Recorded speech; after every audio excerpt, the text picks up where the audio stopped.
तो दोस्तों, जैसे अभी हर एआरओ में भर्ती चल रही है, यानी कि हर स्टेट में कहीं ना कहीं कोई ना कोई भर्ती हो ही रही है और बहुत से लड़के सिलेक्ट भी हो रहे हैं। तो एक परेशानी सिलेक्ट होने वाले लड़कों को जो आती है वो ये कि बहुत से लोग उनको बोलते हैं कि तुम मुझे पैसे दे दो, मैं तुम्हें भर्ती करवा दूंगा। तो मैं इस बारे में आपके बहुत से जितने भी डाउट होंगे मैं वो सारे क्लियर कर दूंगा स्टेप वाइज, ताकि आपको पता चल जाए कि कौन सी जगह पे जो बंदा आपको बोल रहा है कि वो आपसे पैसे लेकर आपको भर्ती करवा देगा, वो आपकी हेल्प कर सकता है। तो मैं आपको स्टेप बाय स्टेप बताता हूँ। सबसे पहले जो चीज़ आती है रनिंग, तो आप खुद सोचना, रनिंग से पहले भी फॉर्म फिलअप होता है, उसके बाद आपकी रनिंग होती है। तो आप खुद सोचना कि रनिंग में आपको कोई कैसे मदद कर सकता है। अगर कोई बंदा आपको बोलता है कि आप उसको पैसे दे दो, आपको भर्ती करवा देगा, तो आप खुद सोचना कि रनिंग में तुम्हारी क्या कोई हेल्प कर सकता है। उसके बाद चिनअप्स होते हैं, हाइट मेजरमेंट होती है, वेट होता है, चेस्ट होता है, क्या उसमें कोई आपकी हेल्प कर सकता है। मैं आप पे छोड़ देता हूँ ये बात, आप खुद सोच लेना। अगर आपको लगता है कि हाँ इसमें आपकी कोई मदद कर सकता है तो ठीक है, आप उस बंदे को पैसे दे देना, वो आपको भर्ती करवा देगा। उसके बाद फिजिकल हो जाने के बाद, उसके बाद जो डॉक्यूमेंटेशन होती है, डॉक्यूमेंटेशन में आपकी ऑनलाइन वेरिफिकेशन होती है, तो उसमें पैसे चलने का कोई सवाल ही पैदा नहीं होता।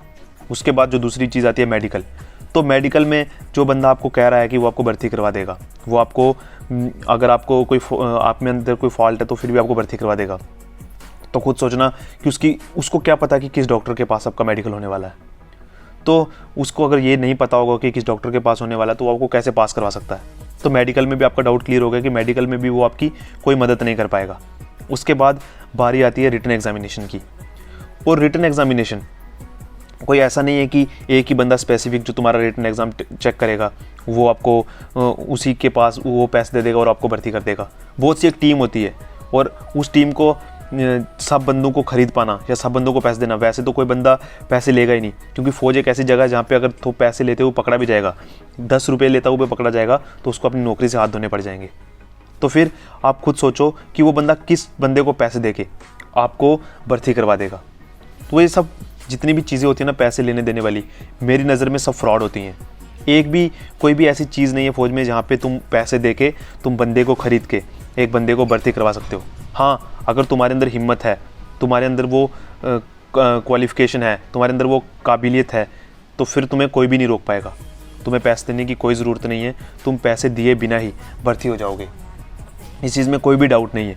पर तुम पैसे दे के सोचो कि तुम्हारे अंदर तुमने परफॉर्मेंस नहीं किया ग्राउंड में, तुमने रिटन एग्जामिनेशन में कुछ नहीं लिखा और तुम पैसे दे के भर्ती हो जाओगे, तो ये तुम्हारी गलतफहमी है। तुम कभी भी फ़ौज की वर्दी को नहीं पहन पाओगे। और उल्टा, अगर तुम पैसे देते या पैसे लेते हुए कभी पकड़े जाते हो तो इस भर्ती में क्या तुम किसी भी भर्ती में कभी भी सिलेक्ट नहीं हो पाओगे, तो क्योंकि तुम्हारा करैक्टर ही ख़राब हो जाएगा। और तुम अगर पकड़े जाओगे, तुम पे इस पे इंक्वायरी बैठ सकती है, तुम पे केस हो सकता है, तो तरह तरह की चीज़ें जिनमें तुम फंस जाओगे।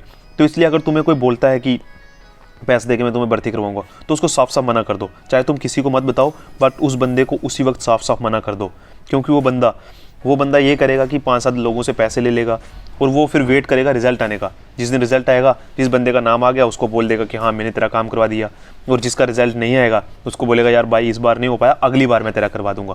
तो ये धंधा काफ़ी समय से चलता आ रहा है।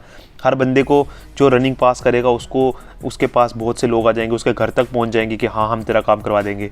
तो अगर मेरी वीडियो आप लोगों तक पहुंच रही है तो आप एक बात हमेशा याद रखना कि ये पैसे ले दे के आप कभी भी भर्ती नहीं हो पाओगे, ठीक है। अगर तुम्हारे अंदर दम है तो तुम ग्राउंड में परफॉर्म करो, रिटन एग्जामिनेशन में अपना पूरा जोर लगा दो, तुम्हें वर्दी ज़रूर मिलेगी, तुम भर्ती हो जाओगे, इस बात में कोई डाउट नहीं है। बट पैसे दे के तुम कभी नहीं हो पाओगे। और उस बंदे को उसी वक्त जो तुम्हें ये बात बोले उसी वक्त बोलो भाई तुम उठो और यहाँ से चलते बनो, मुझे पैसे दे के भर्ती नहीं होना है, अगर मेरे अंदर हिम्मत होगी तो मैं वर्दी पहन के जाऊँगा। यार तुम्हें बॉर्डर पे जाके देश की रक्षा करनी है, तुम्हारे अंदर काबिलियत होगी ना तो फ़ौज तुम्हें ले लेगी। बट अगर तुम पैसे दे के जाओगे, तुम्हारे अंदर वो काबिलियत नहीं होगी, तुम्हारे अंदर वो जुनून नहीं होगा, तो फिर तुम बॉर्डर पे जाके देश की रक्षा नहीं कर पाओगे। पैसे दे के जाने वाला वहाँ कुछ, अगर फ़ौज ने कुछ क्वालिफ़िकेशंस रखी हैं, कुछ क्राइटेरिया रखा है, तो उन्होंने सोच समझ के रखा होगा, और जो बंदा उसे फुलफ़िल करता है वही फ़ौज के काबिल होता है। और अगर तुम्हारे अंदर जुनून है तो तुम उस काबिल बनो, ना कि उस बंदे को ढूंढो जो तुम्हें पैसे दे के फ़ौज में लगाने में तुम्हारी हेल्प करे। तो ऐसा कुछ नहीं होता, ये सब फेक होता है, सब ड्रामा होता है, और तुम्हारे इस तरह से कोई भी मदद नहीं कर पाएगा। और तुम अपनी मेहनत पे विश्वास रखो, तुम्हें वर्दी ज़रूर मिलेगी। और खुद सोचो, अगर तुम्हारा सपना है यार फ़ौज में जाने का और तुम पैसे दे के अगर फ़ौज में जाते हो, क्योंकि पैसे से तुम्हारी हेल्प नहीं होगी, बट तुमने पैसे दे दिए, तुम्हारी काबिलियत से नंबर आ गया, बट तुम्हारे अंदर एक मलाल रह जाएगा कि हाँ मैंने पैसे दे के मैं फ़ौज में लगा था। तो वो जो चीज़ होती है ना, वो तुम्हारे दिल दिमाग में हमेशा रहेगी और तुम उससे कभी भी उबर नहीं पाओगे। तो इसलिए मैं आपसे रिक्वेस्ट करता हूँ कि पैसे वालों के चक्कर में बिल्कुल मत पड़ना और जितना हो सके उतनी मेहनत करो। और जिन जिन लड़कों ने अपनी फिजिकल और मेडिकल पास कर लिया है, वो रिटर्न के लिए खूब सारी मेहनत करो। अगर तुम्हें किसी बुक का नाम जानना हो, जिस भी ट्रेड में तुमने किया है, तो तुम कमेंट सेक्शन में पूछ लेना, मैं तुम्हें उस बुक का नाम सजेस्ट कर दूंगा। तुम उस बुक को पढ़ो, पढ़ाई करके जाओ, तुम्हारा नंबर ज़रूर आएगा। और जितने भी लड़के जीडी में हैं, उनको टेंशन करने की कोई ज़रूरत नहीं है।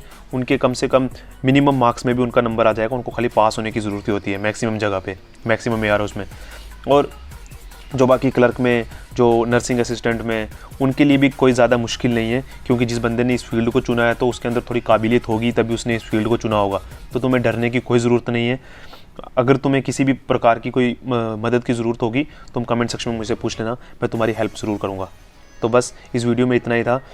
अगर तुम्हें ये वीडियो अच्छा लगे तो चाहे तुम इस वीडियो को लाइक मत करना, पर इस चीज़ को तुम्हें अपने लिए इम्प्लीमेंट करना और अपने दोस्तों के साथ भी शेयर करना कि हाँ, पैसे देके तुम कभी भी फ़ौज में नहीं लग सकते। तब तक जय हिंद, जय भारत।